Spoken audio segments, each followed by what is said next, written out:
बात अनुभव करेंगे कि हमारा इस नाम से पुकारना उतना अनुचित भी नहीं है। अच्छा तो ठीक है, मैं अवश्य ही इन सभी सुविधाओं को देखना पसंद करूंगा। कल रात जब हम आए थे तो बहुत देर हो चुकी थी, इसलिए मैंने अभी तक इस पहाड़ का बहुत कम ही हिस्सा देखा है।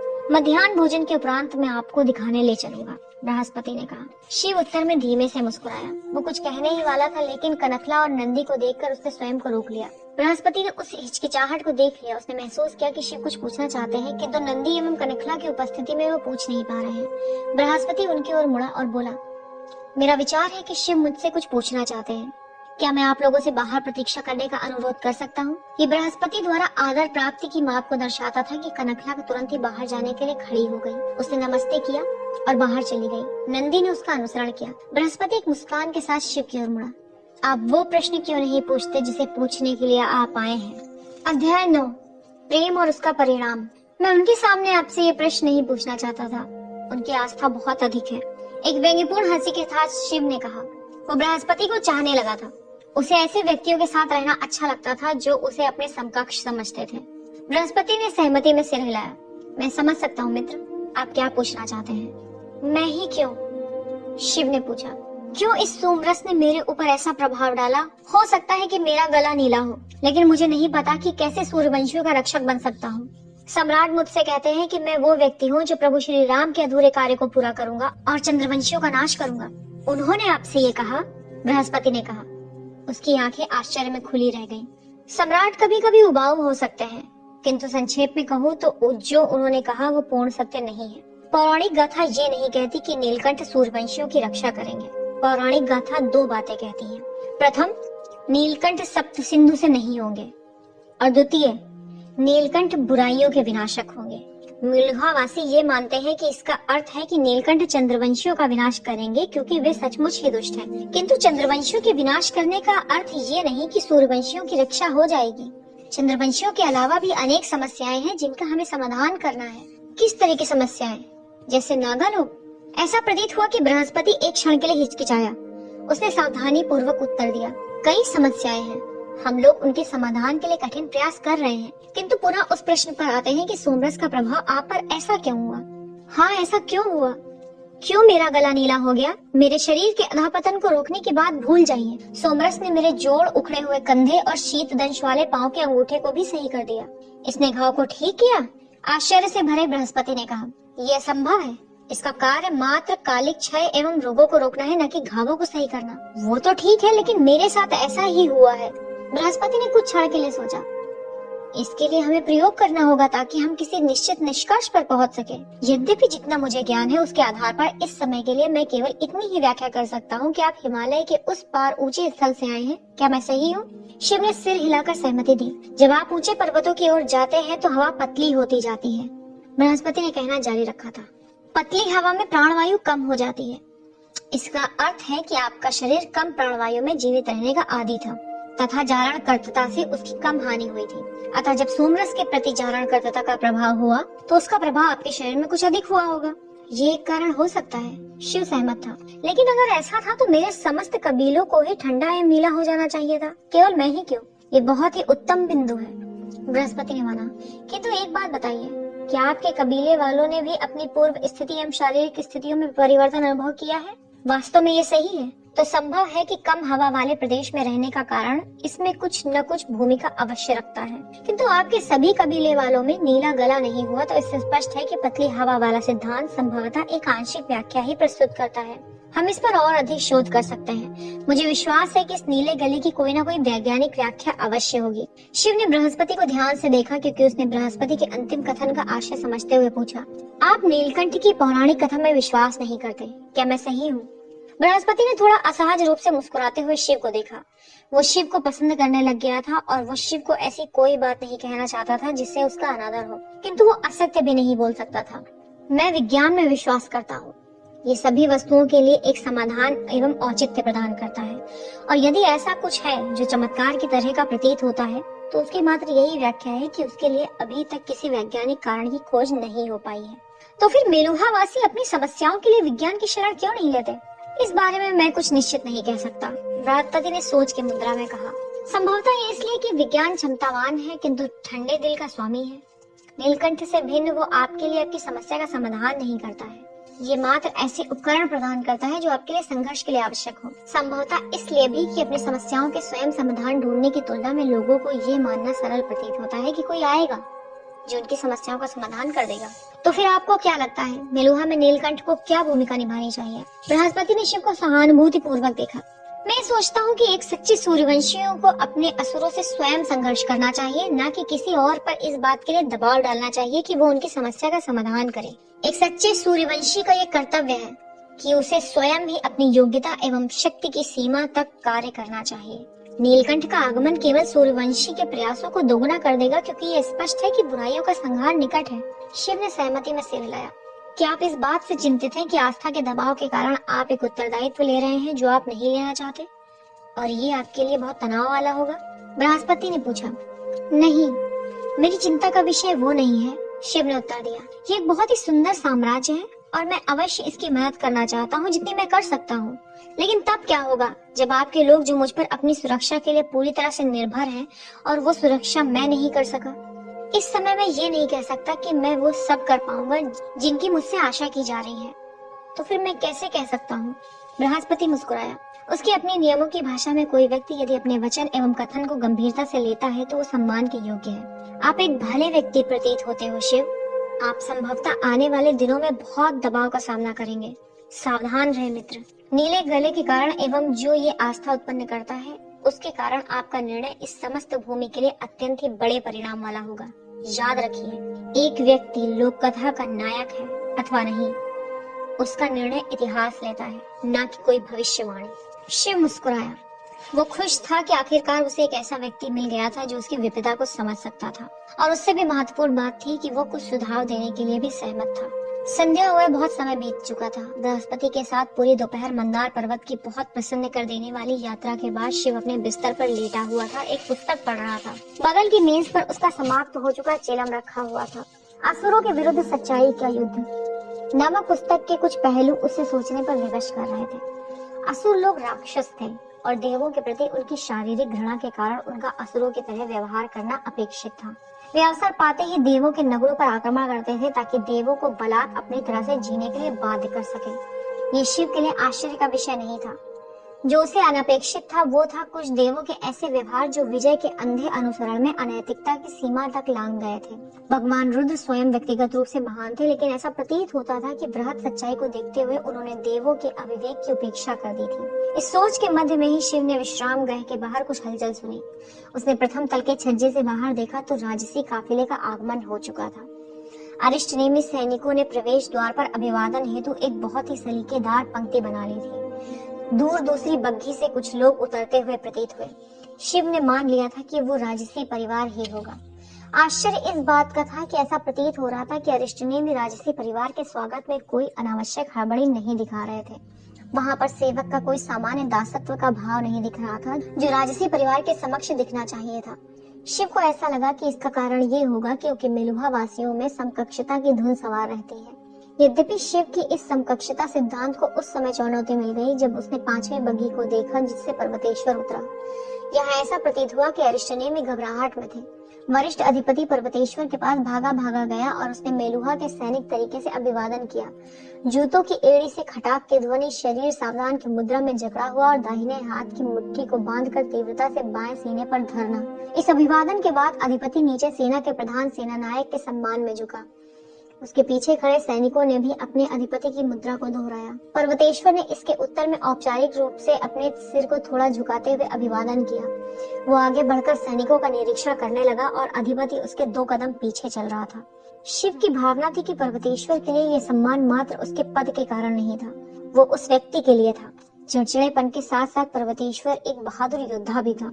एक सैनिक का सेनापति तभी एक व्यक्ति की भांति आदर पाता है जब उसके वचन सत्य होते हैं। शिव अरिष्टनेमी सैनिकों की आंखों में उस आदर की शक्ति देख रहा था जो अपने सेनानायक का ध्यान पाकर झुक रहे थे। कुछ समय के बाद ही शिव ने अपने द्वार पर हल्की खटखटाहट सुनी। उसे ये जानने की आवश्यकता नहीं थी कि द्वार के बाहर कौन हो सकता था। एक गहरी सांस लेकर उसने दरवाजा खोल दिया। जैसे ही दक्ष अंदर आने लगा तो उसकी स्थिर मुस्कुराहट अदृश्य हो गई क्योंकि गांजे की अपरिचित गंध ने उसकी सुधि पर धावा बोल दिया। कनखला जो सम्राट की दाईं ओर थी वो भी पूरी तरह से हैरान परेशान दिखाई दी। ये दुर्गंध कैसी है? दक्ष ने बृहस्पति से पूछा जो उसके बाईं ओर खड़ा था। संभवतः आपको प्रभु का कमरा बदल देना चाहिए।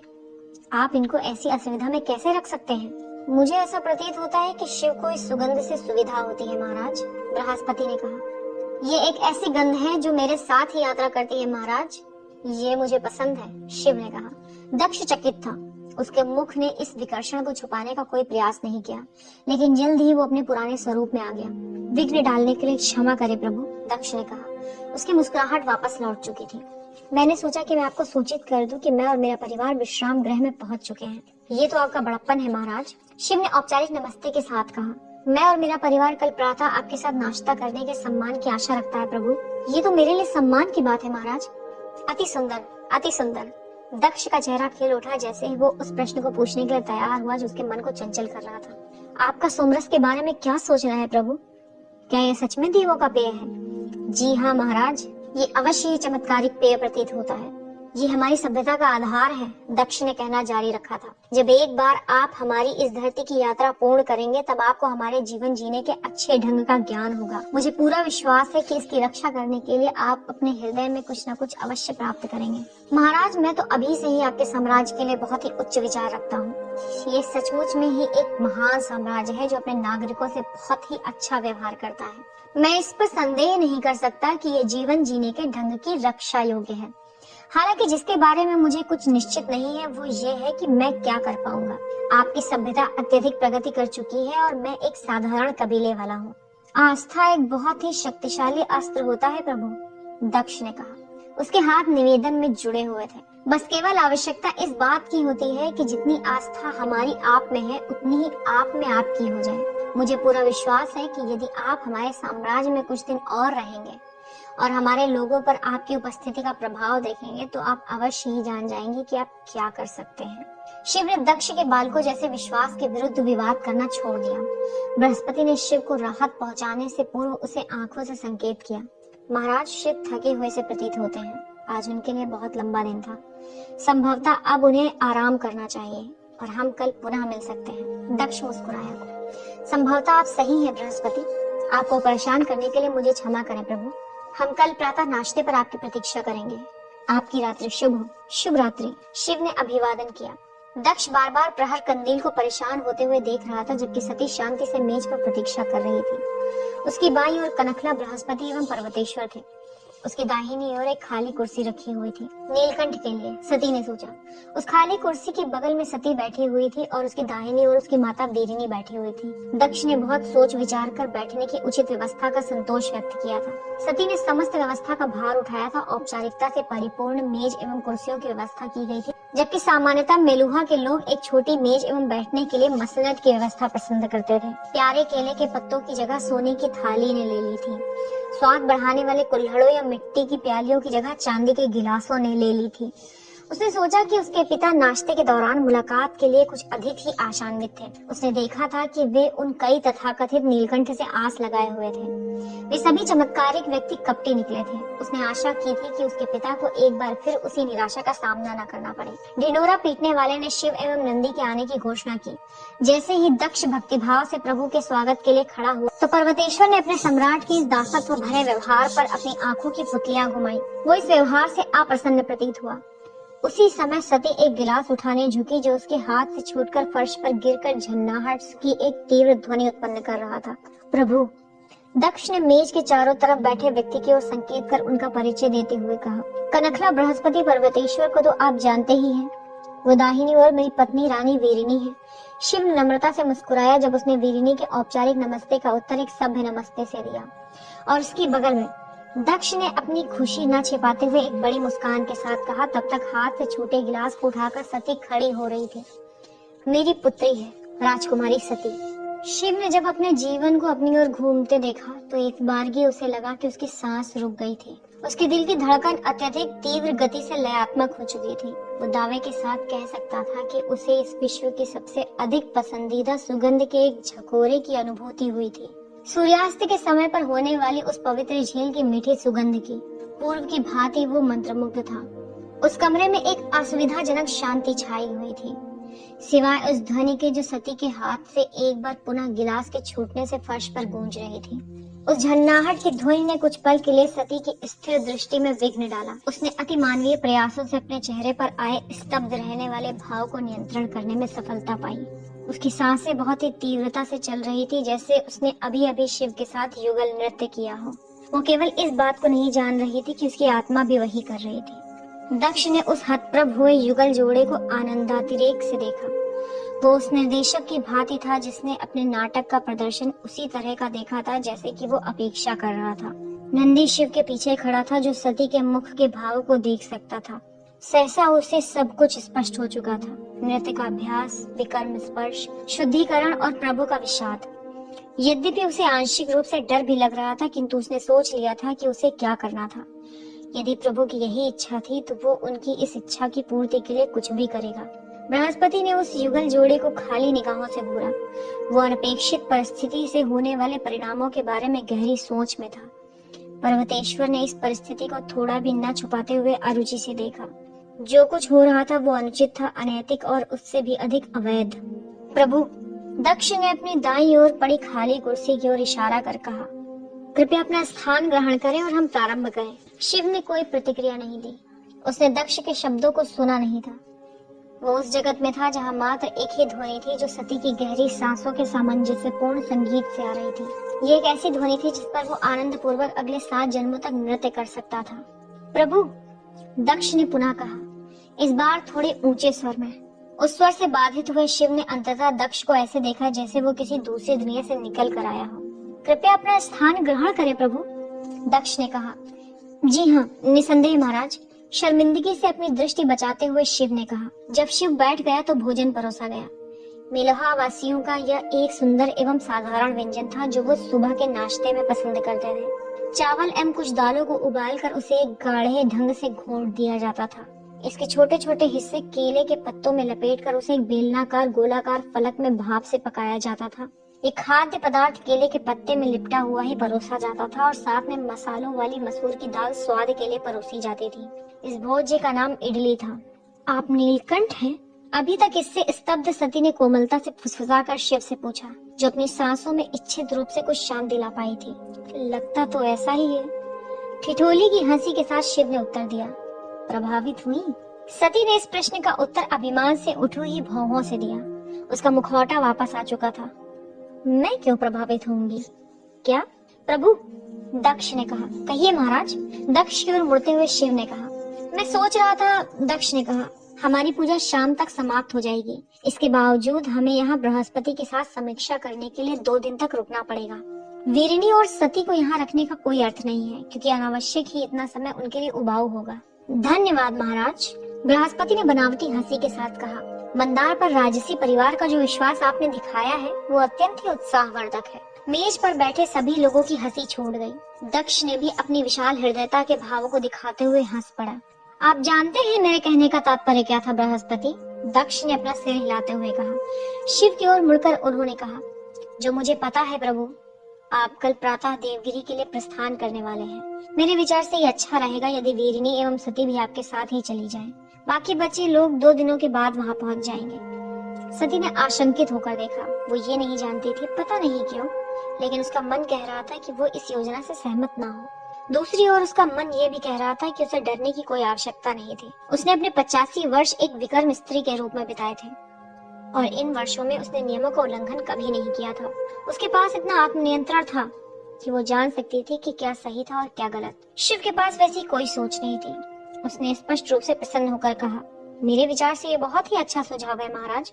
नंदी और मैं दोनों महारानियों के साथ देवगिरी तक एक साथ यात्रा कर सकते हैं। तो फिर ठीक है, दक्ष ने प्रकट रूप से संतुष्ट होकर कहा। पर्वतेश्वर, कृपया आप ये सुनिश्चित करें कि अरिष्टनेमी मार्गदर्शक 2 भागों में विभक्त होकर वापसी की यात्रा की तैयारी करें। महाराज, मैं नहीं समझता कि ये बुद्धिमानी है, पर्वतेश्वर ने कहा। अरिष्टनेमी का एक बड़ा दल देवगिरी में अन्यत्र नियुक्ति हेतु तैयारी में लगा हुआ है। साथ ही मंदार पर्वत पर जो दल है वो किसी भी परिस्थिति में हटाया नहीं जा सकता है। हमारे पास 2 काफिलों के लिए पर्याप्त सैनिक नहीं है। संभवतः यदि हम सभी लोग एक साथ परसों ही यात्रा करें तो उचित होगा। मुझे विश्वास है कि इसमें कोई समस्या नहीं होगी, दक्ष ने कहा। और आप हमेशा कहते हैं कि प्रत्येक अरिष्टनेमी सैनिक 50 दुश्मनों के बराबर है, तो फिर ठीक है। प्रभु नीलकंठ, वीरिनी और सती कल प्रातः ही प्रस्थान करेंगे।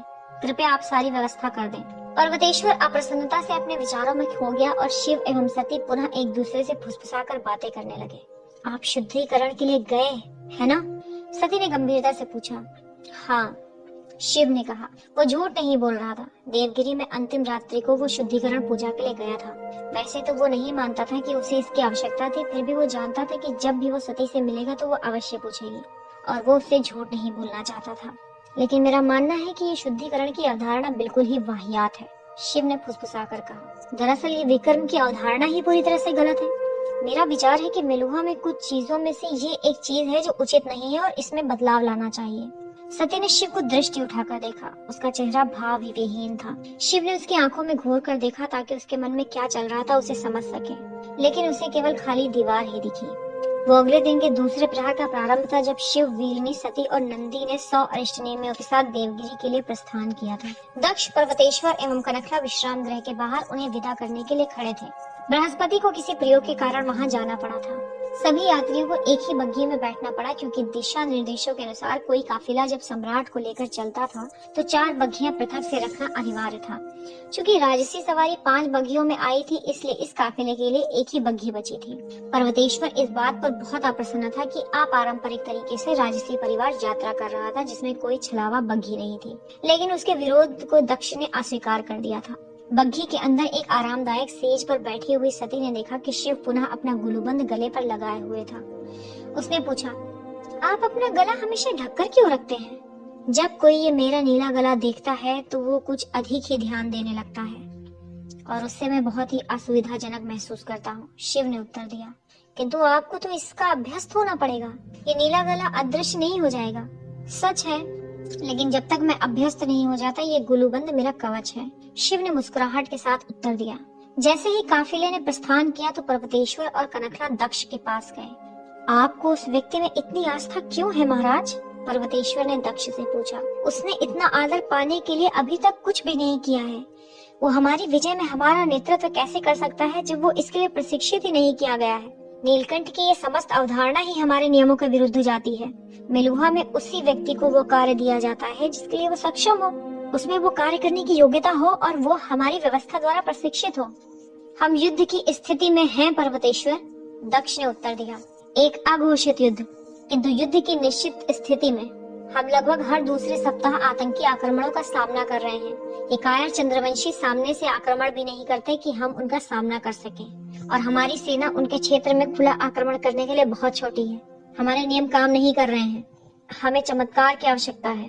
किसी आकस्मिक लाभ का पहला नियम है कि चमत्कार तभी संभव होता है जब राष्ट्रीय नियमों को भूल जाएं और आस्था रखें। मेरी नीलकंठ में आस्था है और उसी प्रकार हमारे लोगों में भी। किंतु शिव को अपने आप पर आस्था नहीं है।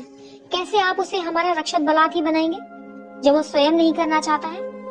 सती ये परिवर्तन करेगी। महाराज, क्या आप अपनी पुत्री का चारा की तरह प्रयोग करेंगे? संत्रस्त पर्वतेश्वर ने पूछा। और आप वास्तव में ये चाहते हैं वो रक्षक केवल अपनी कामुकता के कारण हमारी सहायता करने का निर्णय ले? ये कामुकता नहीं है।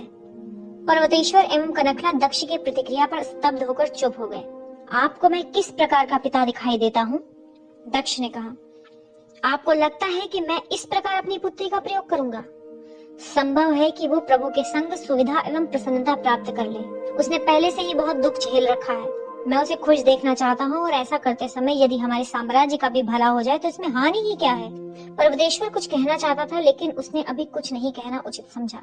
हमें चंद्रवंशी आदर्श को नष्ट करने की आवश्यकता है, दक्ष ने कहना जारी रखा, और इसका एकमात्र उपाय यही है कि स्वद्वीप के निवासियों को हम हमारी जीवन शैली की सुविधाओं का लाभ प्रदान करें। एक आम स्वद्वीप वासी इसके लिए हमारा आभारी रहेगा, किंतु चंद्रवंशी शासक अपनी सारी शक्ति से और हर प्रकार से हमें रोकने का प्रयास करेंगे। वे हमारा सामना कर सकते हैं, किंतु वे चाहे कितना भी प्रयास कर लें, नीलकंठ के नेतृत्व में लोगों का सामना नहीं कर सकते। और यदि सती नीलकंठ के साथ है तो वे कभी भी चंद्रवंशियों के विरुद्ध हमारा नेतृत्व करने से मना नहीं करेंगे। किंतु महाराज, क्या आपको सचमुच ये लगता है कि प्रभु हमारे साथ होंगे क्योंकि वे आपकी पुत्री से प्रेम करते हैं? कनकला ने पूछा। आपने मुख्य बिंदु को नहीं समझा। प्रभु को हमारे पक्ष में करने की आवश्यकता नहीं है, दक्ष ने कहा। वे तो पहले से ही हमारी ओर हैं। हम एक महान सभ्यता है। हम चाहे परिपूर्ण एवं सर्वथा आदर्श न हो, किंतु महान तो है ही। इसे नहीं देखने वाला कोई अंधा ही होगा। नीलकंठ को हमारा नेतृत्व करने के लिए मात्र स्वयं में विश्वास एवं प्रेरणा की आवश्यकता है। जब वे सती के निकट जाते हैं तो उनकी स्वयं में आस्था ही उन्हें प्रेरित कर देगी। और ये कैसे होगा महाराज? पर्वतेश्वर ने थोड़ा गुस्से में पूछा। आपको पता है कि किसी पुरुष के जीवन में सर्वाधिक शक्तिशाली संबल क्या होता है? दक्ष ने पूछा। कनखला और पर्वतेश्वर ने दक्ष की ओर स्तंभित होकर देखा। जिसको वो प्रेम करता है उसे प्रभावित करने की तीव्र इच्छा, दक्ष ने समझाया। मुझे देखिए, मैंने हमेशा अपने पिता को प्रेम किया। उनको प्रभावित करने की मेरी इच्छा आज भी मुझे कुछ करने के लिए प्रेरित करती रहती है।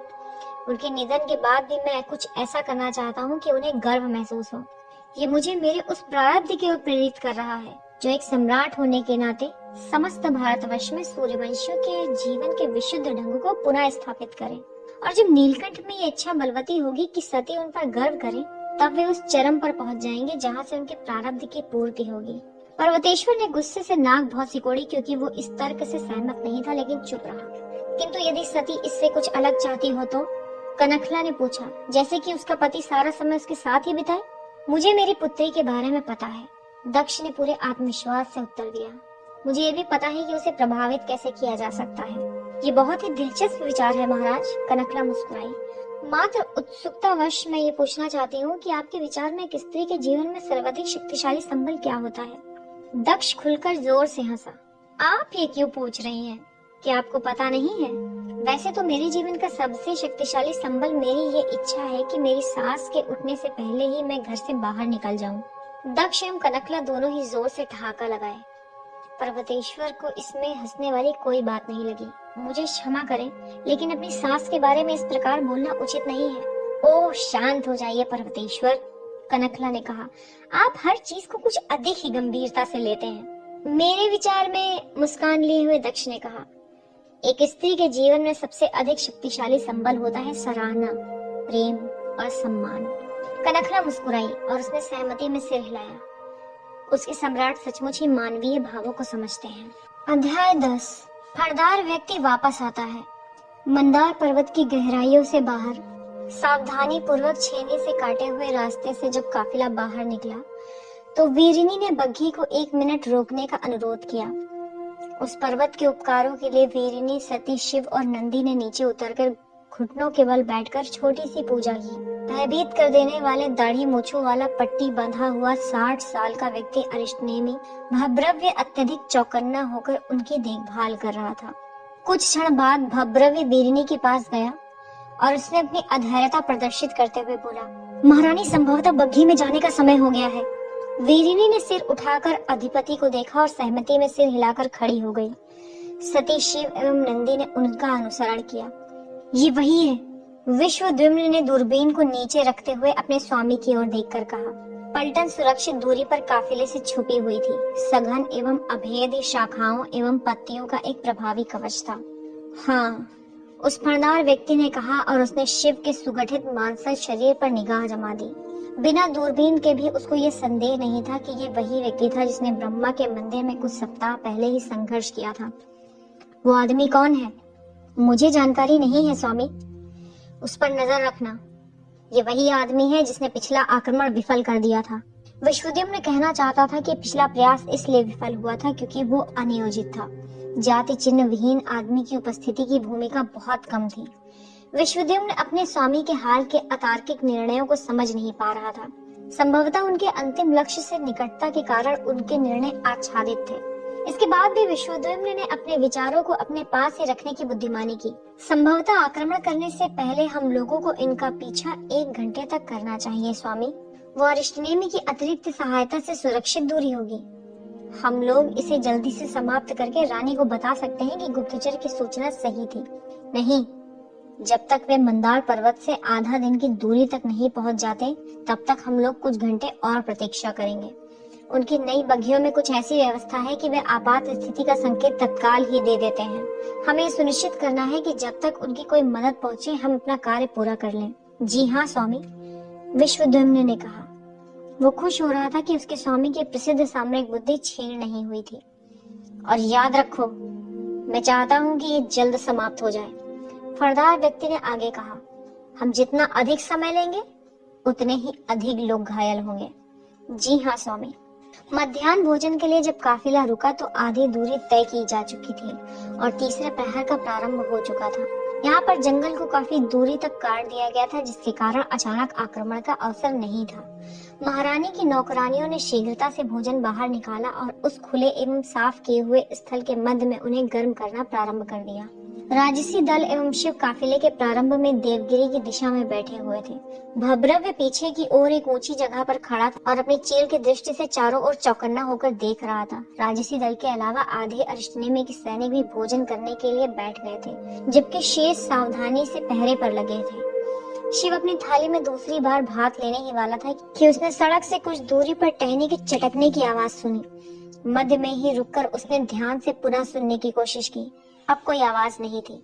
उसकी सहज बुद्धि ने कहा कि कोई आखेटक जीव होगा, जिसे लगा होगा कि उससे गलती हो गई है, तो वो शांत हो गया हो। शिव ने सती की ओर देखा, ये देखने के लिए कि उसने सुना है अथवा नहीं।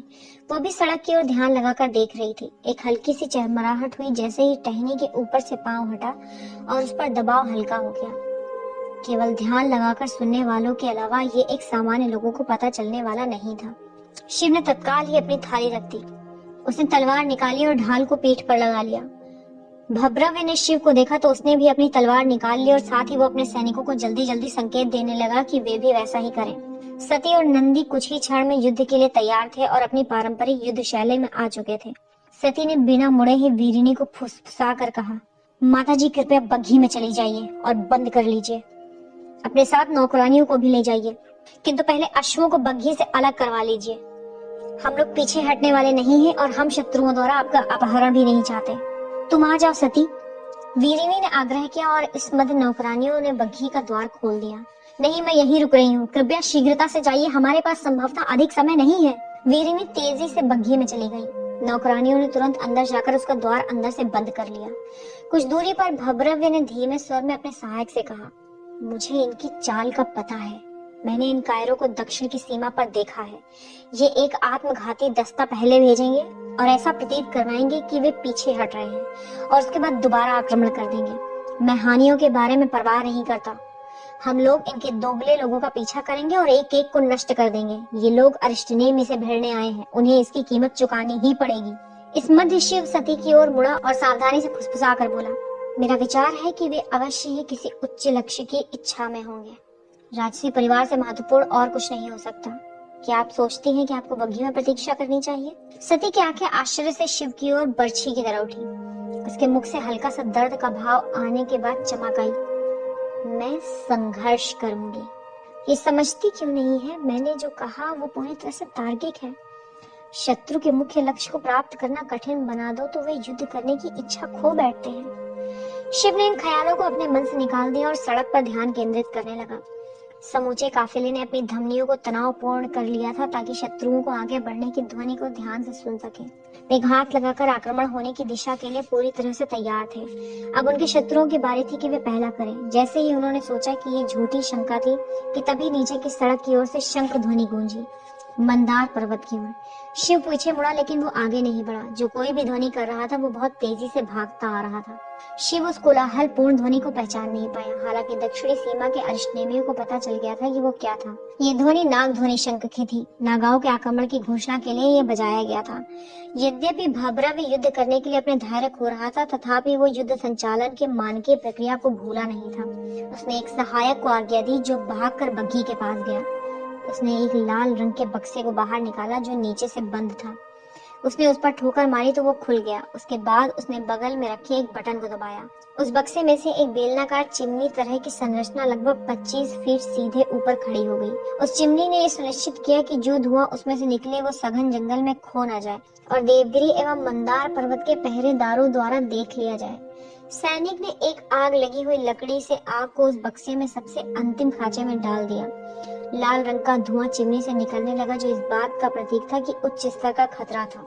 मदद 6 घंटे दूर थी। 4 यदि जिधर से सहायता आने वाली थी वो सड़क पक्की थी। भद्रव्य संघर्ष को अधिक देर चलने नहीं देना चाहता था। वो चाहता था कि जब तक सहायता पहुंचे उससे पहले ही प्रत्येक नागा और चंद्रवंशियों का सफाया हो जाए। उसके बाद मंदार पर्वत की ओर जाने वाली सड़क की ओर से आक्रमण प्रारंभ हो गया। चंद्रवंशियों के एक छोटे 10 सैनिकों के दल ने अरिष्टनेमियों पर धावा बोल दिया। एक सैनिक नागा शंख पकड़े हुए था और जोर जोर से फूंक रहा था। उसमें से एक व्यक्ति ने अपना पूरा सिर एवं माथा कपड़े से ढक रखा था, मात्र आंख के लिए एक कटे हुए हिस्से को छोड़कर। वो नागा था। शिव एक जगह स्थिर रहा। वो देख पा रहा था कि संघर्ष काफिले के अंत में तीव्रता से चल रहा था। चंद्रवंशी केवल 10 थे। अरिष्टनेमियों को मदद की आवश्यकता नहीं थी। उसने सती और नंदी को संकेत दिया कि वे जहाँ हैं वहीं रहे। सती सहमत थी क्योंकि वो भी यही आशा कर रही थी। आक्रमण छल बल वाला होने वाला था। संघर्ष छोटा और उग्र था। चंद्रवंशी सैनिक क्रूरता पूर्वक लड़े, लेकिन वे संख्या में कम थे, जैसी कि भद्रव्य ने आशा की थी। वे क्षण भर में ही मुड़े और तेजी से भागने लगे। उनका पीछा करो, सभी को मार डालो, भद्रव्य चिल्लाया। अरिष्टनेमि अपने अधिपति के पीछे भागते हुए चंद्रवंशियों का पीछा करने के उद्देश्य से भागे। अधिकतर लोगों ने शिव के चिल्लाकर कहने को नहीं सुना, नहीं यही रुको, उनका पीछा मत करो। उस समय तक कुछ अरिष्टनेमि सैनिकों ने शिव को सुन लिया, लेकिन अधिकतर सैनिक चंद्रवंशियों के पीछे भागते चले गए। सती, नंदी और 25 सैनिकों के साथ शिव उस मैदान में छूट गया। शिव देवगिरी की ओर जाने वाली सड़क की ओर घूमा, उस दिशा में जिधर से टहनी के चटकने की आवाज आई थी। वो दोबारा शेष बचे अरिष्टनेमि सैनिकों की ओर मुड़ा। अपने पीछे की ओर संकेत देकर धैर्य एवं शांति से बोला, असली आक्रमण इधर से होने वाला है। 4-4 की कसी हुई बनावट में उस दिशा की तैयारी की दशा में रहो। हमें उनको लगभग 5 से 10 मिनट तक रोके रखना है। बाकी के सैनिक तब तक वापस आ जाएंगे जब उन्हें मालूम पड़ेगा कि उधर कोई और चंद्रवंशी संघर्ष करने के लिए नहीं है। अरिष्टनेमियों ने शिव को देखा और सहमति में सिर हिलाया। वे युद्ध से कठोर बन चुके सैनिक थे। उन्हें मात्र एक स्पष्ट बुद्धि वाला एवं शांत सेनापति चाहिए था, जो जानता था कि उसे क्या करना चाहिए था। इसके सिवा और कुछ नहीं। वे शीघ्र ही उस बनावट में आ गए जो शिव ने बताई थी और प्रतीक्षा करने लगे। उसके बाद असली आक्रमण प्रारंभ हुआ। 40 चंद्रवंशी सैनिक फरदार व्यक्ति के नेतृत्व में पेड़ों के पीछे से प्रकट हुए। वे धीरे धीरे सूर्यवंशी काफिले की ओर बढ़ रहे थे। संख्या में कम होने के कारण अरिष्टनेमि शत्रुओं के निकट आने की प्रतीक्षा में स्थिर रहे। राजकुमारी को हमें दे दो और हम यहाँ से चले जाएंगे, उस फरदार व्यक्ति ने कहा। हम अनावश्यक खून बहाना नहीं चाहते हैं। शिव वही ब्रह्मा मंदिर वाला जोकर है। उसका पहनावा तो विचित्र है, लेकिन वो लड़ाई अच्छी करता है। हम भी रक्तपात नहीं चाहते, शिव ने कहा। शांति से चले जाओ और हम वचन देते हैं कि तुम लोगों को प्राणदान मिलेगा। अरे जंगली गंवार, वो तो तुम हो जो मृत्यु के मुख में पहुंचे हुए हो, उस फरदार व्यक्ति ने कहा। वो अपने स्वर के बजाय अपनी मुद्राओं से क्रोध दर्शा रहा था। उसकी आवाज भयानक रूप से शांत रही थी। शिव ने देखा कि भूरी पगड़ी पहने अधिकारी फरदार व्यक्ति को उतावलेपन में देख रहा था। पदस्थों में मतभेद? मैं तो केवल एक चेहरा देख रहा हूँ जो एक मूर्ख मुखौटा है और जो बहुत जल्द ही तुम्हारे दयनीय गले के नीचे लटका मिलेगा। साथ ही अपने उस बिना दिमाग वाले सहायक से कहो कि वो अपनी सामरिक योजना को छोड़े नहीं। फरदार व्यक्ति फिर भी शांत रहा। उसने विश्वद्युम्न की ओर देखा तक नहीं। लानत है, ये आदमी तो कुछ अधिक ही सही निकला। ये अंतिम चेतावनी है जंगली आदमी, उस फरदार व्यक्ति ने पुनः दोहराया। उसे इसी वक्त हमारे हवाले कर दो। सती को अचानक ही ख्याल आया तो वो बग्घी की ओर मुड़ी और उसने चीख कर कहा, माताजी, नया आपातकालीन शंख सामने के लोहे के जाल के पास है, उसे अभी इसी समय बजाइए। मदद के लिए एक तीव्र आग्रह बग्घी से गूंज पड़ा। भद्रव्य उसके सैनिकों को मदद के लिए बुला लिया गया था। फरदार व्यक्ति ने मन ही मन बुरा भला कहा, क्योंकि उसे एहसास हो चुका था कि उसके सुअवसर को समाप्त कर दिया गया था। उसके पास इस अभियान को पूरा करने के लिए बहुत कम समय बचा था। बाकी के सूर्यवंशी जल्दी ही वापस आ जाएंगे। आक्रमण! अरिष्टनेमि अपनी अपनी जगहों पर स्थिर बने रहे। स्थिर बने रहो, शिव ने कहा। उनके लिए प्रतीक्षा करो। तुम लोगों को बस कुछ समय बिताना है। राजकुमारी को सुरक्षित रखो। हमारे मित्र बहुत जल्द ही हमारे साथ होंगे। जब चंद्रवंशी और करीब आ गए तो अचानक ही सती ने उनके घेरे को तोड़ते हुए फरदार वाले व्यक्ति पर धावा बोल दिया। सती के इस अचानक आक्रमण ने चंद्रवंशियों के आक्रमण को धीमा कर दिया। अरिष्टनेमियों के लिए कोई विकल्प नहीं था। उन्होंने चंद्रवंशियों पर क्रूर बाघों की तरह आक्रमण कर दिया। शिव ने तेजी से सती के दाहिनी ओर कदम बढ़ाया ताकि उस ओर कोई हमला न होने पाए, क्योंकि विश्वद्युम्न आगे बढ़ता हुआ खतरनाक ढंग से सती के निकट आ चुका था। विश्वद्युम्न ने अपनी तलवार लहराई ताकि शिव को अपने रास्ते में न आने दे, लेकिन शिव इतनी तेजी से उस ओर गया कि विश्वद्युम्न स्वयं ही असंतुलित हो गया। शिव ने बड़ी आसानी से उसका वार बचाया और अपनी ढाल से उसे धकेल कर अपने साथियों के पास पहुंचा दिया। इस मध्य नंदी सती के बाईं ओर चला गया था ताकि जो चंद्रवंशी उधर से आक्रमण कर रहे थे उन्हें रोक सके। इस मध्य सती उस फरदार व्यक्ति पर तीव्रता से आघात करती जा रही थी। उस फरदार व्यक्ति को देखकर ऐसा प्रतीत हो रहा था कि उसकी मंशा केवल अपनी रक्षा करने की थी, न कि प्रत्युत्तर देने की। वो उसे जीवित एवं बिना हानि पहुंचाए ले जाना चाहता था। शिव ने विश्वदम्न के कंधे के आर पार एक बर्बरता पूर्वक घाव लगाया, क्योंकि उसने अपना कंधा खुला छोड़ दिया था। मुंह बनाते हुए विश्वदम्न ने अपनी ढाल को उठाकर शिव के दूसरे वार को बचा लिया। उसी मुद्रा से विश्वदम्न ने अपने तलवार वाले हाथ को उठाते हुए शिव के धड़ पर वार किया। शिव ने तुरंत ही अपनी ढाल नीचे कर अपने को बचाने का प्रयास किया, लेकिन वो उतनी तेजी से नहीं हो सका।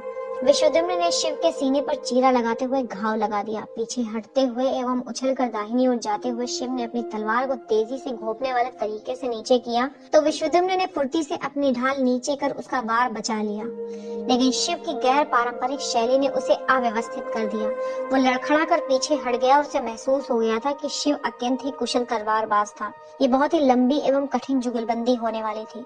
नंदी ने एक चंद्रवंशी सैनिक को मौत की घाट उतार दिया था, क्योंकि उसने नियमों का उल्लंघन किया था और कमर के नीचे वार कर नंदी की जांघ पर तीखा घाव लगा दिया था।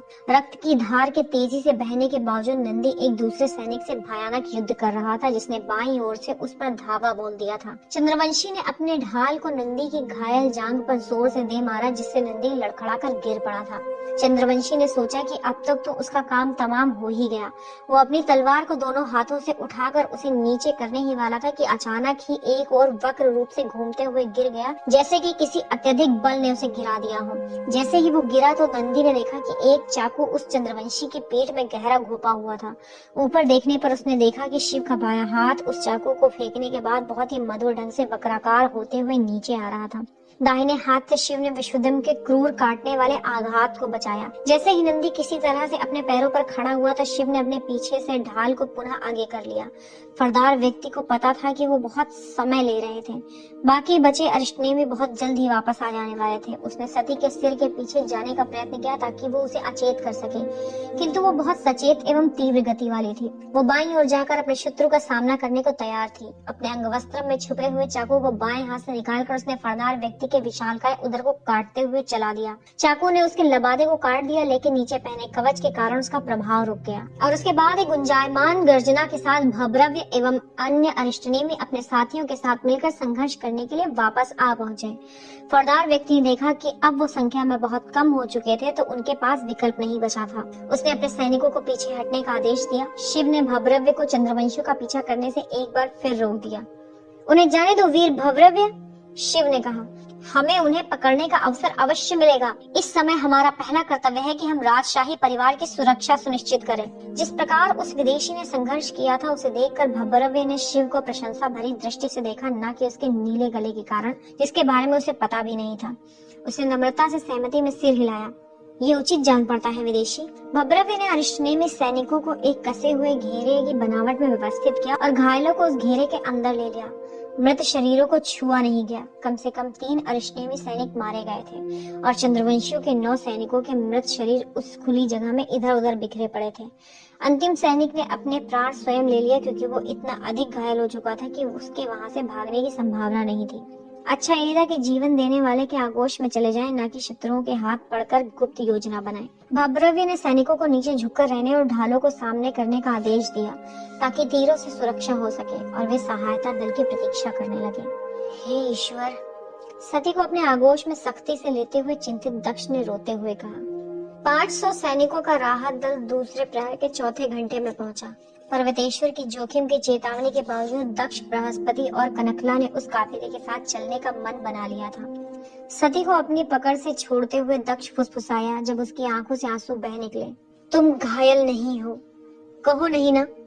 मैं ठीक हूँ पिताजी, सती ने संकोच से कहा। बस कुछ खरोंच वाले घाव हैं, कुछ भी गंभीर नहीं है। इसने बहुत ही बहादुरी से सामना किया, वीरिनी ने गर्व से चमकते हुए मुख से कहा। मेरे विचार से ये एक माँ का पक्षपात है, सती ने कहा। उसका गंभीर स्वभाव पुनः वापस आ चुका था। शिव की ओर मुड़ते हुए उसने कहना जारी रखा। वे तो शिव थे जिन्होंने आज हमारी रक्षा की है पिताजी। इन्होंने चंद्रवंशियों की योजना का अनुमान लगा लिया था और सभी छितरे लोगों को निर्णायक समय पर इकट्ठा किया था। ये इन्हीं के कारण हुआ कि हम उन्हें परास्त कर सके। ओह, मुझे लगता है ये कुछ अधिक ही दयालु है, शिव ने कहा। वो अंततः प्रभावित हो ही गई। वो बिल्कुल कृपालु नहीं है प्रभु, प्रकट रूप से आभारी दक्ष ने कहा, आपने अपना चमत्कार अभी से प्रारंभ कर दिया है। हमने असल में एक आतंकी आक्रमण का करारा उत्तर दिया है। आप नहीं जानते ये हमारे लिए कितना महत्वपूर्ण है। लेकिन ये आतंकी हमला नहीं था महाराज, शिव ने कहा। ये राजकुमारी के अपहरण का एक प्रयास था। अपहरण? दक्ष ने पूछा। वो फरदार व्यक्ति निश्चित रूप से राजकुमारी को जीवित एवं बिना हानि पहुंचाए अपहरण कर ले जाना चाहता था। कौन फरदार व्यक्ति? दक्ष ने चौकन्ना होकर चिल्लाकर कहा। वो नागा था महाराज। शिव ने दक्ष की वातोन्माद वाली प्रतिक्रिया पर आश्चर्य करते हुए कहा, मैंने उसे लड़ाई करते देखा है। वो बहुत ही अच्छा योद्धा है। वो अपनी चाल में थोड़ा धीमा अवश्य है, लेकिन वो बहुत अच्छा लड़ाका है। लेकिन जब सती से लड़ाई कर रहा था तो वो प्रयास कर रहा था कि उन्हें कोई नुकसान न पहुंचे। दक्ष के चेहरे से रंग पूरी तरह से उतर गया। वीरिनी ने एक अजीब चमक के साथ अपने पति की ओर देखा, जिसमें भय एवं गुस्से का विचित्र मिश्रण था। उनके चेहरे के भावों ने शिव को असुविधाजनक बना दिया था, जैसे कि वो परिवार के निजी क्षणों में हस्तक्षेप कर रहा हो। पिताजी, क्या आप ठीक हैं? चिंतित सती ने पूछा। दक्ष से कोई प्रतिक्रिया न सुनकर शिव सती की ओर मुड़कर बोला, संभवतः उचित रहेगा कि आप अपने परिवार से अकेले में बात करें। यदि आपको बुरा न लगे तो मैं नंदी एवं अन्य सैनिकों को जाकर देखता हूँ कि उनकी स्थिति कैसी है। पर्वतेश्वर अपने सैनिकों के मध्य भ्रमण कर रहा था। वो घायलों का परीक्षण कर रहा था और ये सुनिश्चित कर रहा था कि उनकी देखभाल एवं उपचार ठीक तरह से हो। भवरा भी उसके 2 कदम पीछे चल रहा था। वो उस चंद्रवंशी के पास गया जिसे शिव ने मारा था जब वो नंदी की जीवन रक्षा कर रहा था। उसने भय से गुर्रा कर पूछा, इस व्यक्ति की पीठ में छुरा घोंपा गया है? जी हाँ स्वामी, अपना सिर झुकाए भद्रव्य ने कहा। किसने किया ये? किसने हमारे युद्ध के पवित्र नियमों का उल्लंघन किया? मेरे विचार से उस विदेशी ने स्वामी, लेकिन मैंने सुना है कि वो एक अधिपति नंदी को बचाने का प्रयास कर रहा था, जिस पर एक चंद्रवंशी ने धावा बोल दिया था, और वो चंद्रवंशी स्वयं युद्ध के नियमों का पालन नहीं कर रहा था, जिसने नंदी की कमर के नीचे वार किया था। पर्वतेश्वर ने मुरझाए चेहरे से भवरव्य को देखा तो वो डर के मारे गिड़गिड़ाने के भाव प्रदर्शित करने लगा। नियम मात्र नियम होते हैं, उसने गुर्रा कर कहा। यदि आपका शत्रु उनका पालन नहीं करे तब भी उसका अनुपालन किया जाता है। जी हाँ स्वामी, जाओ जाकर मृत व्यक्तियों के अंतिम संस्कार की विधिवत तैयारी करो, चंद्रवंशियों की भी। स्वामी, आश्चर्यचकित भवरव्य ने पूछा, लेकिन वे तो आतंकी हैं। वे चाहे आतंकी हों, पर्वतेश्वर गुरुआया, लेकिन हम सूर्यवंशी हैं। हम लोग प्रभु श्री राम के अनुयायी हैं। शत्रुओं के लिए भी एक उचित आचरण होता है जिसका हम अनुपालन करते हैं। चंद्रवंशी भी उचित अंतिम संस्कार के अधिकारी हैं। क्या ये स्पष्ट है? जी हाँ स्वामी। तुम उस विदेशी को प्रभु के नाम से क्यों संबोधित करते हो? नंदी के बगल में लेटे हुए एक घायल अरिष्टेमी सैनिक ने पूछा। नंदी एवं अन्य घायलों के साथ लगभग आधा घंटा बिताकर शिव अभी अभी आया था। यदि कोई उन घायलों को अब देखता तो विश्वास करना कठिन होता कि उन्होंने कुछ घंटे पहले ही एक युद्ध लड़ा था। वे आनंद से एक दूसरे से बातें कर रहे थे। कुछ लोग अपने मित्रों को इस बात पर खिंचाई कर रहे थे कि जब संघर्ष का प्रारंभ हुआ था तो वे कैसे प्रलोभक वस्तु के लिए भागे थे। क्षत्रियों की भाषा में कहें तो मृत्यु के मुख पर हंसी ठिठोली करना ही उनके अदम्य साहस एवं वीरता का प्रतीक था। क्योंकि वे मेरे प्रभु हैं, नंदी ने सरल उत्तर दिया। लेकिन वो तो विदेशी है, एक जाति चिन्ह विहीन विदेशी, अरिष्टेमी ने कहा। इसमें संदेह नहीं है कि वो एक बहुत ही बहादुर योद्धा है, लेकिन मेलुहा में कई बहादुर योद्धा हैं। उसके बारे में विशेष क्या है? और वो राजसी परिवार के मध्य इतना समय क्यों व्यतीत करता है? मैं इसका उत्तर नहीं दे सकता मित्र, तुम्हें पता चल जाएगा जब वो समय आएगा। अरिष्टेमी ने नंदी की ओर प्रश्न सूचक दृष्टि से देखा। उसके बाद उसका सिर हिलाया और मुस्कुराने लगा। वो एक सैनिक था। वो केवल यहाँ और इस समय की चिंता करता था। व्यापक प्रश्न उसके मन में अधिक समय तक घर नहीं बसाता था। चाहे जो भी हो, मेरे विचार से ये सही समय है कि मैं बता दूं कि तुम एक बहुत ही बहादुर व्यक्ति हो मित्र। मैंने तुम्हें घायल अवस्था में लड़ते देखा है। तुम आत्मसमर्पण शब्द का अर्थ नहीं जानते हो। मैं तुम्हें अपने भ्राता बनाने में गर्व महसूस करूंगा। अरिष्टेमी द्वारा कहा गया कथन बहुत बड़ा था। भ्राता व्यवस्था जो मेलुहा की सेना में अनुसरण किया जाता था, उसका अर्थ था कि सैनिक से लेकर अधिपति तक प्रत्येक व्यक्ति को एक मित्र नियत किया जाता था। 2 भ्राता भाइयों की तरह होंगे जो हमेशा एक साथ युद्ध करेंगे और एक दूसरे की रक्षा करेंगे। वे एक दूसरे के लिए स्वेच्छा से जगत से लड़ाई करेंगे। वे कभी समान स्त्री से प्रेम नहीं करेंगे और वे हमेशा एक दूसरे से सच बोलेंगे, चाहे कितना ही कड़वा क्यों न हो। साम्राज्य में अरिष्टेमी सबसे अधिक आदर पाने वाले विशेष सैनिक थे। अरिष्टेमी किसी को भी भ्राता तभी बनाने को तैयार होते थे जब वे उनकी श्रेणी का योद्धा हो। नंदी को पता था कि वो अरिष्टेमी का भ्राता नहीं बन सकता था, उसे उनके प्रभु के साथ रहना था। लेकिन एक अरिष्टेमी द्वारा भ्राता बनाने की इच्छा जाहिर करना उसके लिए सम्मान की बात थी और ये उसके आंसुओं को बाहर प्रवाहित करने के लिए भी काफी था। अब मेरे ऊपर भावुक होने की आवश्यकता नहीं है, किलकारी मारकर हंसते हुए अपनी नाक को सिकोड़कर अरिशनेमी ने कहा। अरिशनेमी के कंधे पर थपकी लगाते हुए नंदी ठहाका मारकर हंस पड़ा। तुम्हारा नाम क्या है मित्र? नंदी ने पूछा। कौस्तव, अरिशनेमी ने उत्तर दिया।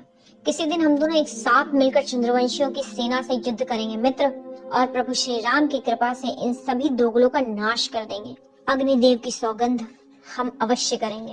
ये बहुत ही दिलचस्प बात है कि आपने नागाओं के मन को कैसे पढ़ लिया, बृहस्पति ने शिव से कहा। उस समय वो शिव के धड़ पर लगे गहरे घाव को साफ होते और मरहम पट्टी होते देख रहा था। शिव ने बल देकर कहा था कि उसके घाव का उपचार तभी किया जाए जब अन्य सैनिकों के घावों के उपचार पूर्ण कर लिए जाए। वैसे तो मैं इसकी व्याख्या नहीं कर सकता, शिव ने कहा। नागा लोग कैसे सोच रहे होंगे वो मुझे बहुत ही प्रकट लग रहा था। मैं इसकी व्याख्या कर सकता हूँ। क्या सच में? क्या? इसकी व्याख्या है कि आप सर्वशक्तिमान न शब्द है जिसका उच्चारण नहीं किया जा सकता है। बृहस्पति ने अपनी आंखें बड़ी बड़ी गोल गोल करते हुए एवं जादू करने की मुद्रा में एक प्राचीन जादूगर की तरह हाथ उठाकर कहा। वो जोरदार ठहाका लगाकर हंस पड़े, जिससे शिव का शरीर थोड़ा पीछे की ओर झुक गया। सेना के वैद्य ने शिव को कड़ी नजर से देखा तो उस पर वो थोड़ा शांत हो गया और उसने घाव की देखभाल समाप्त करने दी। आयुर्वेदिक मलहम लगाने के बाद और उसे औषधीय नीम के पत्तों से ढकने के बाद वैद्य ने सूती कपड़े से उसकी पट्टी कर दी। इसे प्रत्येक दूसरे दिन बदलना पड़ेगा विदेशी, वैद्य ने पट्टी की ओर संकेत करते हुए कहा। देवगिरी में राजशाही वैद्य आपके लिए ये कर देगा और एक सप्ताह के लिए इसको जल से भीगने न दें। साथ ही सविधि में सोमरस न लें क्योंकि आप पूरी तरह से स्नान नहीं कर पाएंगे। ओह, इन्हें सोमरस की आवश्यकता नहीं है, बृहस्पति ने मस्खरी करते हुए कहा। उसने इन पर जितना नुकसान पहुंचाना था अब तक पहुंचा दिया है। शिव और बृहस्पति बिना रुके फिर से ठहाके लगाने लगे तो वैद्य गुस्से में अपना सिर हिलाते हुए वहां से चलता बना। किंतु गंभीरता से ये पूछना है कि वे आप पर आक्रमण क्यों करेंगे? आपने किसी को कोई हानि भी नहीं पहुंचाई है। बृहस्पति ने शांत होते हुए कहा। मैं नहीं समझता कि यह आक्रमण मुझ पर था। मेरा मानना है कि यह आक्रमण सती के लिए किया गया था। सती? सती क्यों? ये तो और भी विस्मयकारी है। संभवतः ये विशेष रूप से सती के लिए भी नहीं था, शिव ने कहा। मेरा मानना है कि उनका निशाना राजशाही परिवार था। प्राथमिक निशाना संभवतः सम्राट थे। चूंकि वे वहां नहीं थे तो द्वितीय लक्ष्य के लिए गए, अर्थात सती। मेरा मानना है उनका मुख्य उद्देश्य था कि वो किसी राजशाही व्यक्ति का अपहरण करें और उसका इस्तेमाल अपने लाभ के लिए करें। बृहस्पति ने कोई प्रतिक्रिया नहीं दी। वो चिंतित नजर आया। अपने दोनों हाथों को एक दूसरे में जकड़कर और अपने चेहरे के निकट लाकर उसने गहरी सोच में डूबकर दूर शून्य में देखा। शिव ने अपनी थैली को टटोला और चिलम निकाल ली। उसने सूखे गांजे को उसमें असावधानी पूर्वक भरा। बृहस्पति ने मुड़कर अपने मित्र को देखा और वो जो कर रहा था उससे अप्रसन्न दिखा।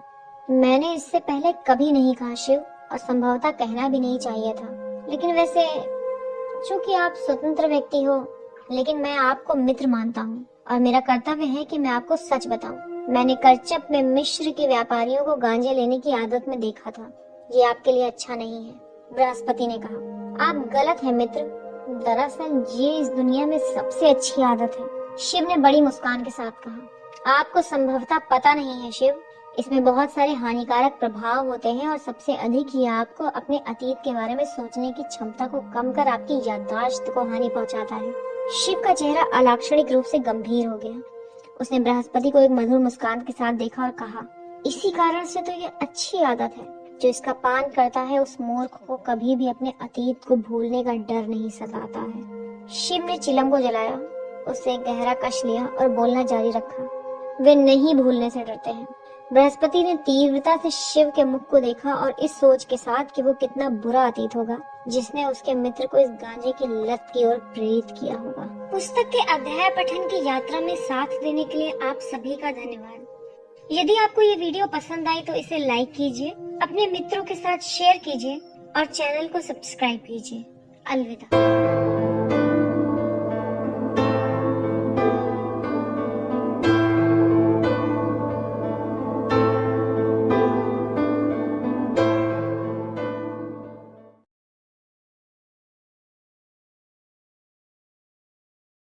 नमस्कार, आप सभी का मोटिवेशन टू रीड में स्वागत है। आज हम जिस पुस्तक का सास्वर पठन करने वाले हैं वो शिव रचना त्रयी की पहली पुस्तक मेलुहा के मृत्युंजय है। शिव रचना त्रयी की ये पहली पुस्तक शिव को एक साधारण मनुष्य के रूप में प्रतिपादित करती है, जिसके कर्म उसे देवों के देव महादेव में परिवर्तित कर देते हैं। अपने प्रारब्ध एवं कर्तव्यों की ओर खिंच जाने वाले एवं साथ ही प्रेम से प्रेरित शिव क्या सूर्यवंशियों के प्रतिशोध में उनका नेतृत्व करेंगे और बुराइयों का नाश कर पाएंगे? आइए जानते हैं कि शिव क्या सचमुच ही महानायक हैं और क्या वे महानायक बनना भी चाहते हैं या नहीं। शिव रचना त्रयी की प्रथम पुस्तक मेलुहा के मृत्युंजय, लेखक अमीश त्रिपाठी, अनुवादक विश्वजीत सपन। अध्याय 11। नीलकंठ प्रकाश में आते हैं। अस्थायी छावनी में रात बिताने के बाद दूसरे दिन प्रातः राजशाही काफिले ने देवगिरी की यात्रा प्रारंभ की। उन परिस्थितियों को देखते हुए रात में यात्रा करना सुरक्षित नहीं था। नंदी समेत सभी घायल पहली 3 एवं 5वीं बग्घी में लेटे हुए थे। राजशाही परिवार और शिव चौथी बग्घी में यात्रा कर रहे थे। एक दिन पूर्व जिन सैनिकों ने संघर्ष में हिस्सा लिया था, उन्हें आराम की दृष्टि से घोड़ों से यात्रा करने का अवसर प्रदान किया गया था। मृत 3 अरिष्टनेमियों के शोक में बृहस्पति एवं कनखला सैनिक दल के साथ पैदल चल रहे थे। पर्वतेश्वर भव्रव्य एवं 2 अन्य सैनिक एक अस्थायी बनाई गई लकड़ी की पालकी को उठाकर चल रहे थे, जिसमें मृतक की राख रखने वाले 3 बर्तनों में युद्ध मृत सैनिकों की राख रखी हुई थी। वे बर्तन उनके परिवार वालों को अंतिम संस्कार की रस्म राख को सरस्वती नदी में प्रवाहित करने के लिए दिया जाएगा। नंदी भी पैदल चलना चाहता था, लेकिन वैद्यों ने हट किया कि वो इस स्थिति में नहीं था। अपने सैनिकों की बहादुरी पर पर्वतेश्वर गर्व के साथ चल रहा था। मेरे लड़कों ने, जैसा कि वो उन्हें पुकारता था, दिखा दिया था कि वे उस धातु के बने थे जो भगवान इंद्र की भट्टी में तपी थी। उसने अपने आप को वहां रहकर उनसे लड़ाई न कर पाने के लिए कोसा। उसने स्वयं को बहुत डांट लगाई कि वो अपनी ईश्वर पुत्री की रक्षा करने के लिए वहां नहीं था जब वो खतरे में थी। उसने ईश्वर से उस दिन के लिए प्रार्थना की जिस दिन उसे वो अवसर मिलेगा जब वो कायर चंद्रवंशियों का विनाश करेगा। उसने चुपके से ये निर्णय लिया कि वो उन 3 मृत सैनिकों के परिवार वालों को अगले 3 महीनों का अपना वेतन दे देगा। यहाँ तक कि मैंने भी नहीं सोचा था कि वे इतना नीचे गिर सकते हैं। दक्ष ने घृणा से कहा। आराम से सो रहे शिव और सती दक्ष के इस क्रोध भरे भाव से नींद से जाग उठे। वीरिनी ने पुस्तक पढ़ते पढ़ते सिर उठाकर देखा। उसने अपनी आंखें संकुचित करके अपने पति को देखा। कौन महाराज? शिव ने मदहोशी से पूछा। दिलीप, वो मानवता के नाम पर एक रोग? दक्ष ने अपनी घृणा को बिना छुपाए हुए कहा। वीरिनी लगातार अपने पति को तीखी दृष्टि से घूर रही थी। उसने धीरे से अपना हाथ बढ़ाकर सती के हाथ को अपनी ओर खींचा। उसने अपने होठों के पास ले जाकर उस पर एक चुंबन लिया। उसके बाद उसने अपना हाथ सती के हाथ पर सुरक्षा प्रदान करने की मुद्रा में रखा। सती ने सिर उठाकर अपनी माँ की ओर मुस्कान के संकेत के साथ देखा और अपने थके हुए सिर को वीरिनी के कंधे पर रख दिया। ये दिलीप कौन है महाराज? शिव ने पूछा। वो स्वद्वीप का सम्राट है, दक्ष ने कहा।